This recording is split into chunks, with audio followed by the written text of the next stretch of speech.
Welcome to the Drowsy Podcast. My name is Jermaine. This is episode number 6. Tonight's reading will be from the book Winnie the Pooh by A. Milne. Now, although it's a children's story, we can say it's for all ages. I'm looking forward to the book because it's written in a way to amuse you, probably intrigue as well as entertain.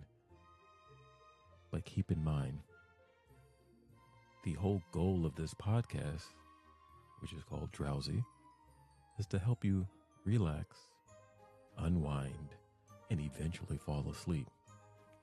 I really do hope I can help you achieve that goal. So, this is your cue. Grab your favorite pillow, maybe a warm beverage like a calming cup of tea.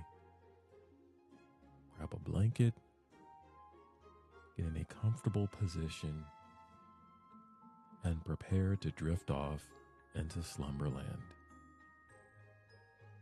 Tonight's reading will be introduction and maybe chapter 1 or 2.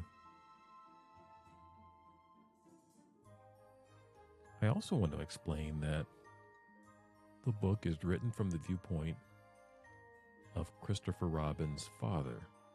So the author of the book is speaking to Christopher Robin, and you'll also hear dialogue between Christopher Robin, Winnie the Pooh, as well as Rabbit, and maybe a few other characters. I have a feeling that this book will make multiple appearances on the show, much like The Wind and the Willows. I can't wait for tonight's episode. Let's go.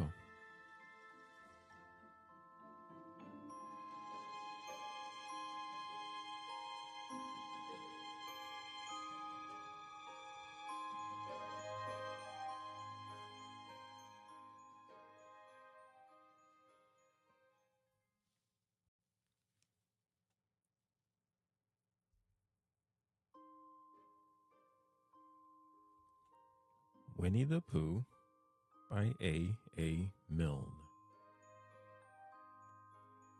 Copyright 1926. Introduction. If you happen to have read another book about Christopher Robin, you may remember that he once had a swan, or the swan had Christopher Robin, I don't know which, and that he used to call this swan Pooh. That was a long time ago, and when we said goodbye, we took the name with us as we didn't think the swan would want it anymore. Well, when Edward Bear said that he would like an exciting name all to himself, Christopher Robin said at once, without stopping to think, that he was Winnie the Pooh. And he was. So, as I have explained the Pooh part, I will now explain the rest of it. You can't be in London for long without going to the zoo. There are some people who begin the zoo at the beginning, called way in, and walk as quickly as they can past every cage until they get to the one called way out. But the nicest people go straight to the animal they love the most and stay there.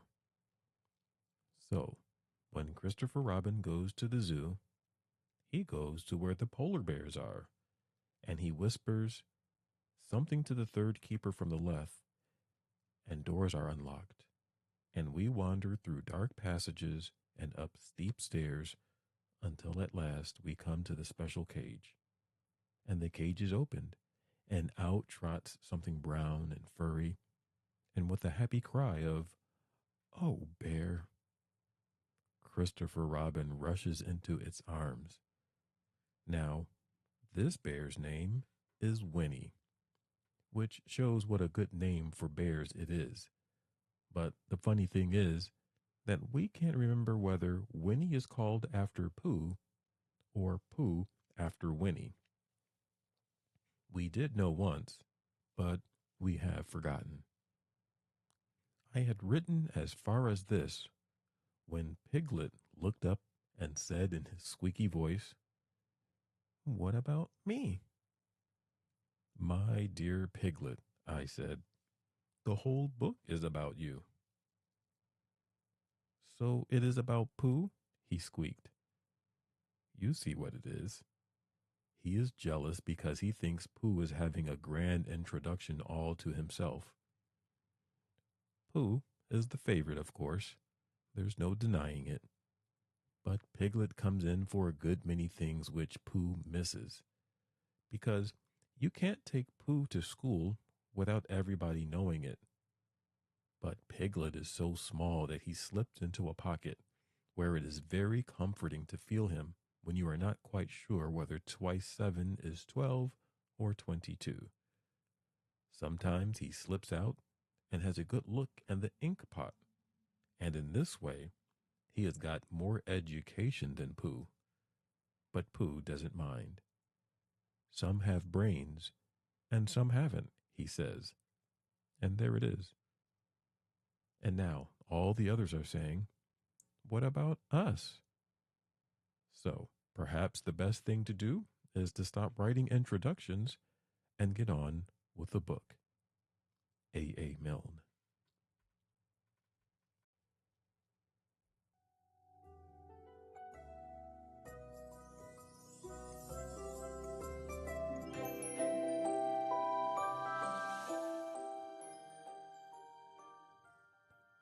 Chapter 1, in which we are introduced to Winnie the Pooh and some bees, and the stories begin.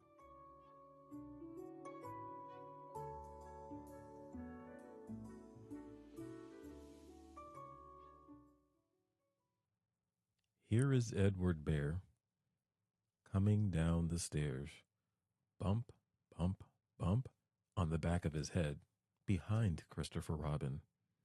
It is, as far as he knows, the only way of coming downstairs. But sometimes he feels that there really is another way, if only he could stop bumping for a moment and think of it. And then he feels that perhaps there isn't. Anyhow, here he is at the bottom and ready to be introduced to you, Winnie the Pooh. When I first heard his name, I said, just as you were going to say, but I thought he was a boy. So did I, said Christopher Robin. Then you can't call him Winnie? I don't. But you said he's Winnie the Pooh. Don't you know what "the" means? Ah, yes, now I do, I said quickly. And I hope you do too, because it is all the explanation you are going to get. Sometimes Winnie the Pooh likes a game of some sort when he comes downstairs, and sometimes he likes to sit quietly in front of the fire and listen to a story. This evening, what about a story? Said Christopher Robin. What about a story? I said. Could you very sweetly tell Winnie the Pooh one? I suppose I could, I said. What sort of stories does he like? About himself, because he's that sort of bear. Oh, I see. So, could you sweetly? I'll try, I said. So, I tried.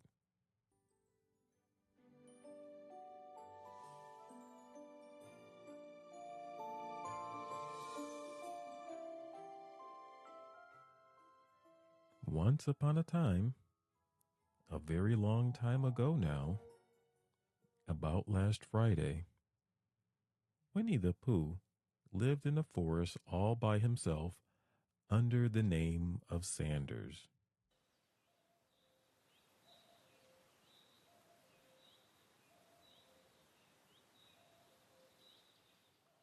What does under the name mean? Asked Christopher Robin.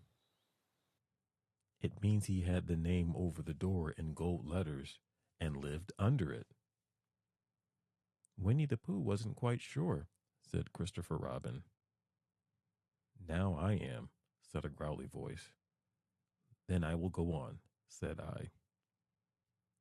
One day, when he was out walking, he came to a place in the middle of the forest, and in the middle of this place was a large oak tree, and from the top of the tree there came a loud buzzing noise.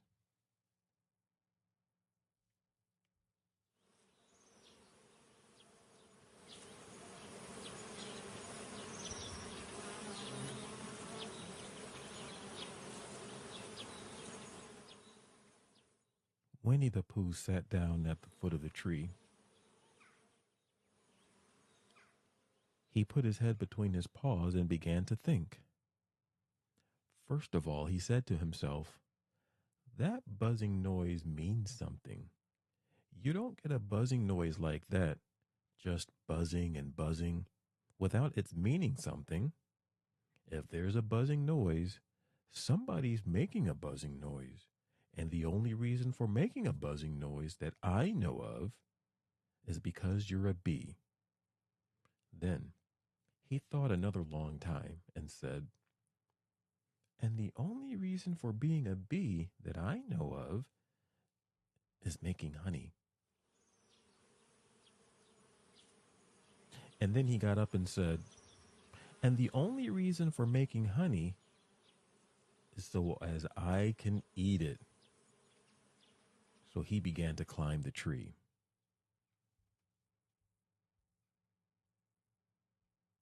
He climbed and he climbed. And as he climbed, he sang a little song to himself. It went like this. Isn't it funny how a bear likes honey? Buzz, buzz, buzz. I wonder why he does. Then he climbed a little farther and a little farther, and then just a little further by the time he had thought of another song. It's a very funny thought that if bears were bees, they'd build their nests at the bottom of trees. And that being so, if the bees were bears, we shouldn't have to climb up all these stairs. He was getting rather tired by this time, so that is why he sang a complaining song. He was nearly there now, and if he just stood on that branch, crack! Oh, help, said Pooh, as he dropped 10 feet on the branch below him.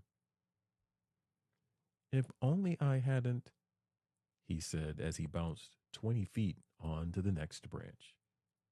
You see, what I meant to do, he explained, as he turned head over heels and crashed onto another branch 30 feet below.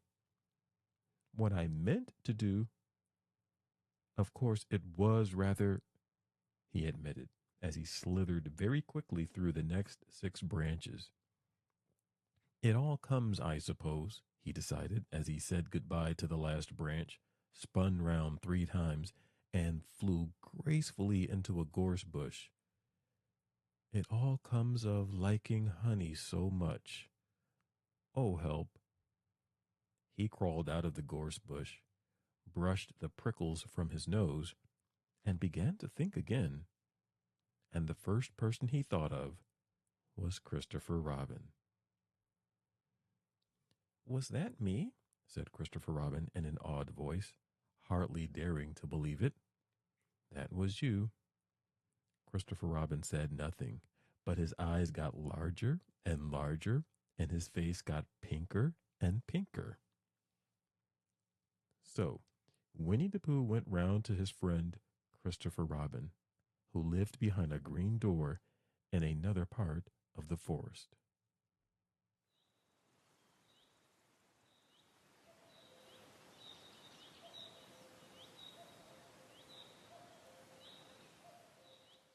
Good morning, Christopher Robin, he said. Good morning, Winnie the Pooh, said you. I wonder if you've got such a thing as a balloon about you. A balloon? Yes. I just said to myself coming along, I wonder if Christopher Robin has such a thing as a balloon about him. I just said it to myself, thinking of balloons and wondering, what do you want a balloon for? You said.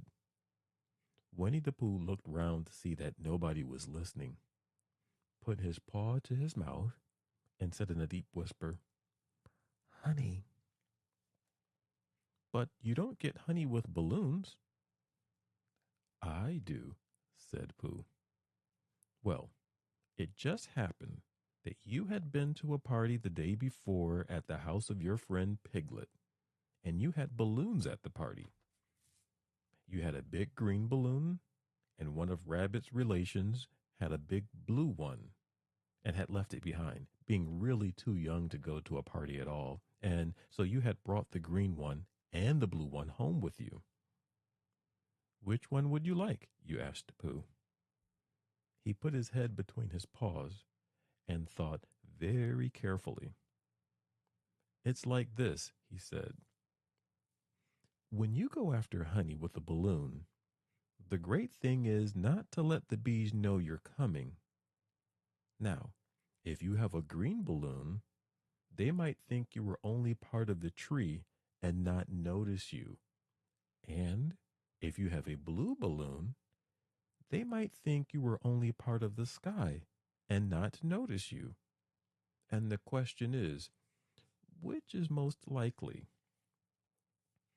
Wouldn't they notice you underneath the balloon? You asked. They might, or they might not, said Winnie the Pooh. You never can tell with bees. He thought for a moment and said, I shall try and look like a small black cloud. That will deceive them. Then you had better have the blue balloon, you said. And so it was decided. Well, you both went out with the blue balloon, and you took your gun with you just in case, as you always did. And Winnie the Pooh went to a very muddy place that he knew of, and rolled until he was black all over. And then, when the balloon was blown up as big, and you and Pooh were both holding on to the string, you let go suddenly, and Pooh Bear floated gracefully up into the sky and stayed there, level with the top of the tree and about 20 feet away from it. Hooray, you shouted. Isn't that fine? Shouted Winnie the Pooh down to you. What do I look like? You look like a bear holding on to a balloon, you said. Not, said Pooh anxiously, not like a small black cloud in a blue sky? Not very much. Ah, well, perhaps from up here it looks different. And as I say, you never can tell with bees. There was no wind to blow him nearer to the tree, so there he stayed. He could see the honey. He could smell the honey, but he couldn't quite reach the honey. After a little while, he called down to you. Christopher Robin, he said in a loud whisper. Hello. I think the bees suspect something. What sort of thing? I don't know. But something tells me that they're suspicious.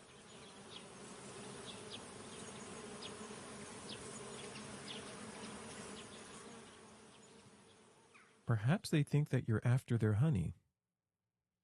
It may be that. You never can tell with bees. There was another little silence, and then he called down to you again.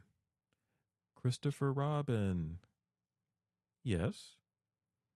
Have you an umbrella in your house? I think so. I wish you would bring it out here and walk up and down with it and look up at me every now and then and say, Tut, tut, it looks like rain. I think if you did that, it would help the deception which we are practicing on the bees. Well, you laughed to yourself. Silly old bear, but you didn't say it out loud because you were so fond of him and you went home for your umbrella.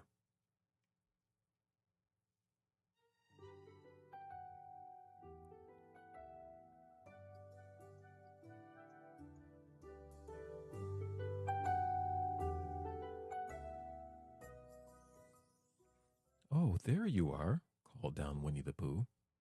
As soon as you got back to the tree, I was beginning to get anxious.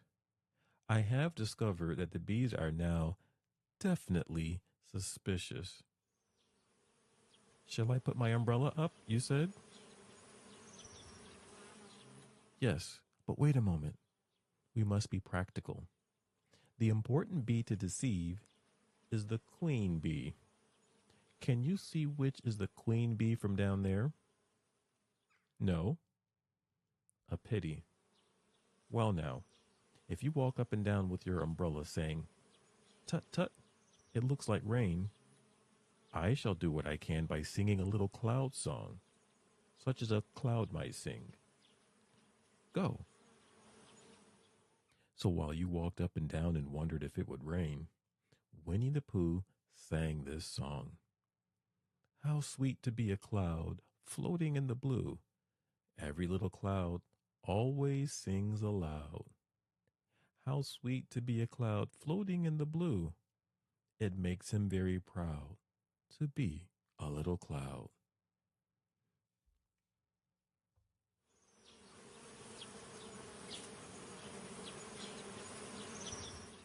The bees were still buzzing as suspiciously as ever.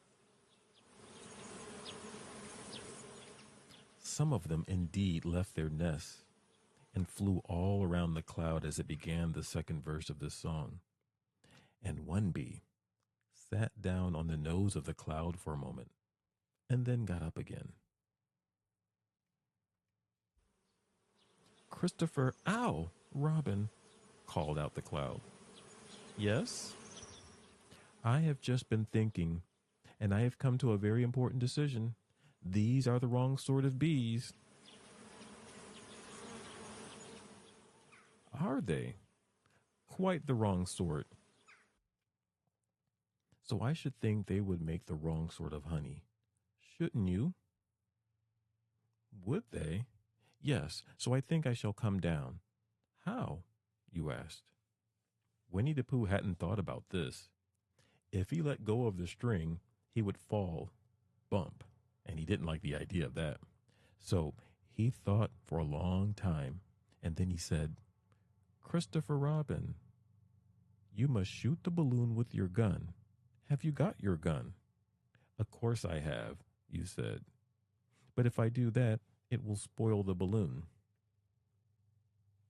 But if you don't, said Pooh, I shall have to let go, and that would spoil me. When he put it like this, you saw how it was, and you aimed very carefully at the balloon and fired. Ow, said Pooh. Did I miss? You asked. You didn't exactly miss, said Pooh, but you missed the balloon. I'm so sorry, you said, and you fired again, and this time you hit the balloon, and the air came slowly out, and Winnie the Pooh floated down to the ground. But his arms were so stiff from holding on to the string of the balloon all that time that they stayed up straight in the air for more than a week. And whenever a fly came and settled on his nose, he had to blow it off. And I think, but I am not sure, that is why he is always called Pooh.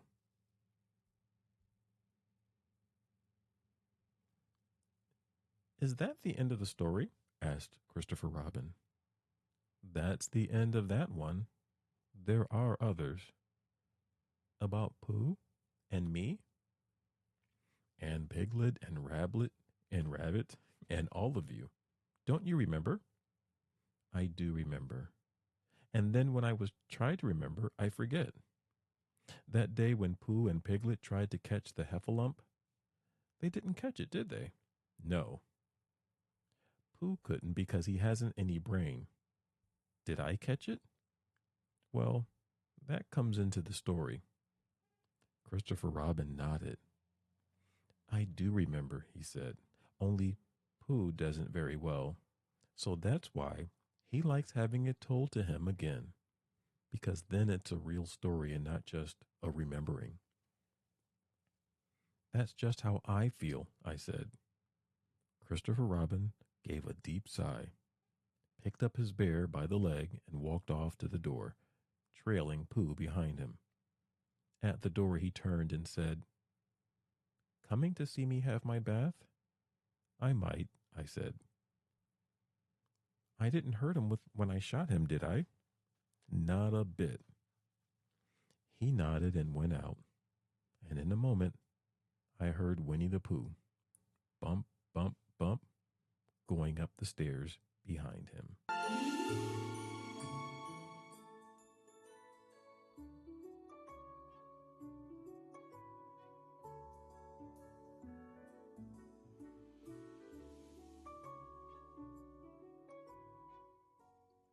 Chapter 2, in which Pooh goes visiting and gets into a tight place. Edward Bear, known to his friends as Winnie the Pooh, or Pooh for short, was walking through the forest one day, humming proudly to himself. He made up a little hum that very morning as he was doing his stoutness exercises in front of the glass. Tra la la, as he stretched up as high as he could go. And then, tra la la, oh, help, as he tried to reach his toes. After breakfast, he had said it over and over to himself until he had learned it off by heart. And now he was humming it right, though, properly. It went like this. Tra la la la la, tra la la la la, rum tiddle tum tum. Tiddle iddle, tiddle iddle, tiddle iddle, tiddle iddle, rum to tum, tiddle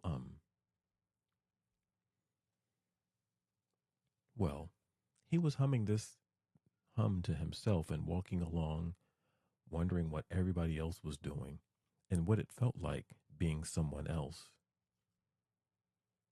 When suddenly he came to a sandy bank, and in the bank was a large hole. Aha, said Pooh. If I know anything about anything, that hole means rabbit, he said. And rabbit means company, he said. And company means food and listening to me humming and such. So he bent down, put his head into the hole, and called out, Is anybody home? There was a sudden scuffling noise from inside the hole, and then silence.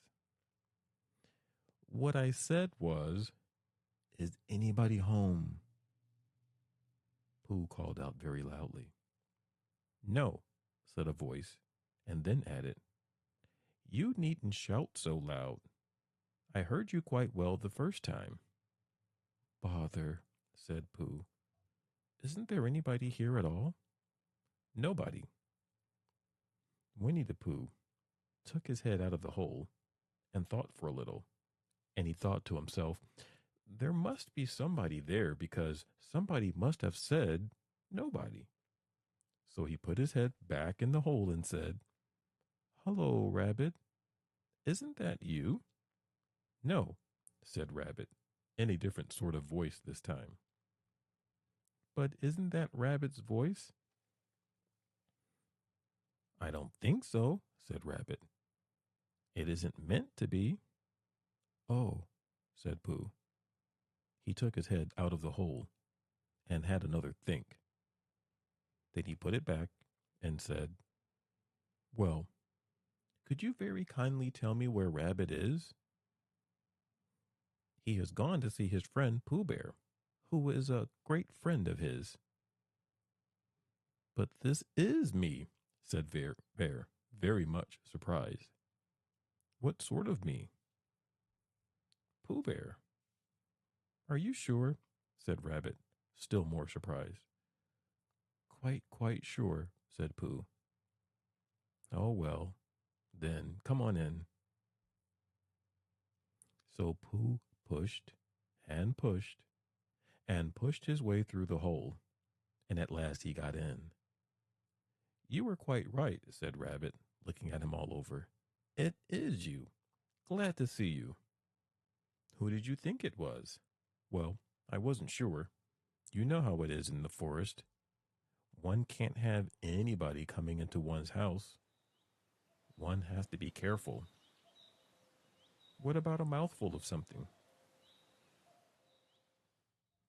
Pooh always liked a little something at 11 o'clock in the morning, and he was very glad to see Rabbit getting out the plates and mugs. And when Rabbit said, honey or condensed milk with your bread, he was so excited that he said, both. And then, so as not to seem greedy, he added, but don't bother about the bread, please. And for a long time after that, he said nothing, until at last, humming to himself in a rather sticky voice, he got up, shook Rabbit lovingly by the paw, and said that he must be going on. Must you? Said Rabbit politely. Well, said Pooh, I could stay a little longer if you, and he tried very hard to look in the direction of the larder. As a matter of fact, said Rabbit, I was going out myself directly. Oh, well then, I'll be going on. Goodbye. Well, goodbye if you're sure you won't have any more. Is there any more? Asked Pooh quickly. Rabbit took the covers off the dishes and said, no, there wasn't. I thought not, said Pooh, nodding to himself. Well, goodbye. I must be going on.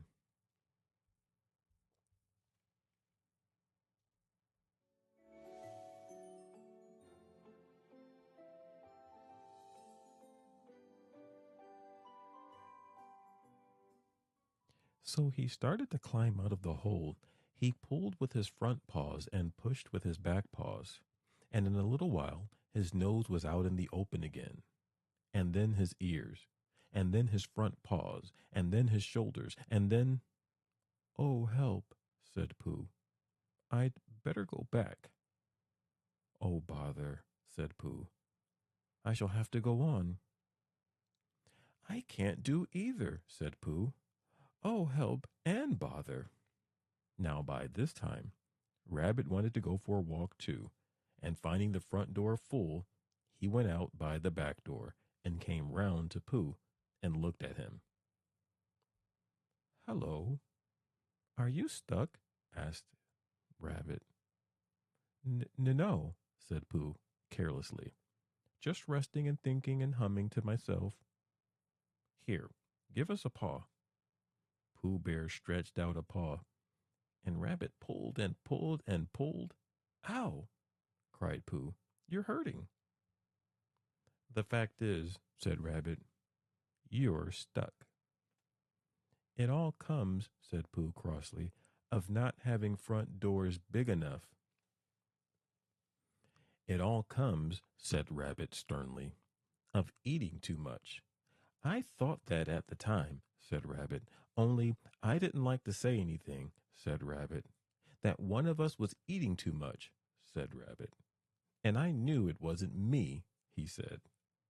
Well, well, I shall go and fetch Christopher Robin.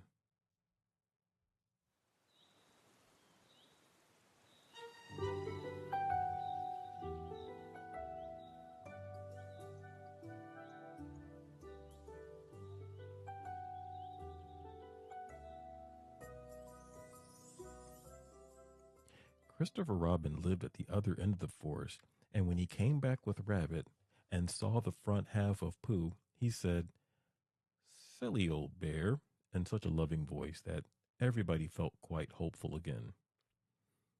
I was just beginning to think, said Bear, sniffing slightly, that Rabbit might never be able to use his front door again, and I should hate that, he said. So should I, said Rabbit. Use his front door again? Said Christopher Robin. Of course he'll use his front door again. Good, said Rabbit. If we can't pull you out, Pooh, we might push you back. Rabbit scratched his whiskers thoughtfully and pointed out that when once Pooh was pushed back, he was back. And of course, nobody was more glad to see Pooh than he was. Still, there it was. Some lived in trees and some lived underground, and you mean I'd never get out? Said Pooh. I mean, said Rabbit, that having got so far, it seems a pity to waste it. Christopher Robin nodded. Then there's only one thing to be done, he said. We shall have to wait for you to get thin again. How long does getting thin take? Asked Pooh anxiously. About a week, I should think. But I can't stay here for a week. You can stay here all night, silly old bear. Isn't getting you out which is so difficult? We'll read to you, said Rabbit cheerfully. And I hope it won't snow, he added. And I say, old fellow, you're taking up a good deal room in my house. Do you mind if I use your back legs as a towel horse? Because, I mean, they are there, doing nothing, and it would be very convenient just to hang the towels on them. A week, said Pooh gloomily. What about meals? I'm afraid no meals, said Christopher Robin, because of getting thin quicker. But we will read to you. Bear began to sigh. Then he found he couldn't because he was so tightly stuck, and a tear rolled down his eye as he said, Then will you read a sustaining book, such as would help and comfort a wedged bear in great tightness? So for a week, Christopher Robin read that sort of book at the north end of Pooh, and Rabbit hung his washing on the south end, and in between Bear felt himself getting slenderer and slenderer. And at the end of the week, Christopher Robin said, Now. So he took hold of Pooh's front paws, and Rabbit took hold of Christopher Robin, and all Rabbit's friends and relations took hold of Rabbit, and they all pulled together. And for a long time, Pooh only said, Ow, and Oh. And then, all of a sudden, he said, Pop, just as if a cork were coming out of a bottle. And Christopher Robin and Rabbit and all Rabbit's friends and relations went head over heels backwards. And on top of them came Winnie the Pooh, free. So, with a nod of thanks to his friends, he went on with his walk through the forest, humming proudly to himself. But Christopher Robin looked after him lovingly and said to himself, Silly old bear.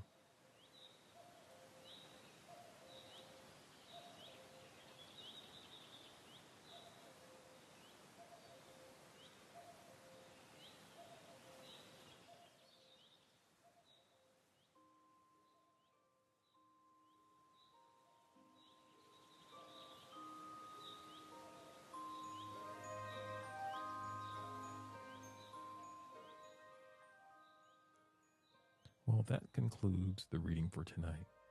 I hope you enjoyed. And as I said before, I look forward to reading more chapters of this book in future episodes. Rest easy. Good night.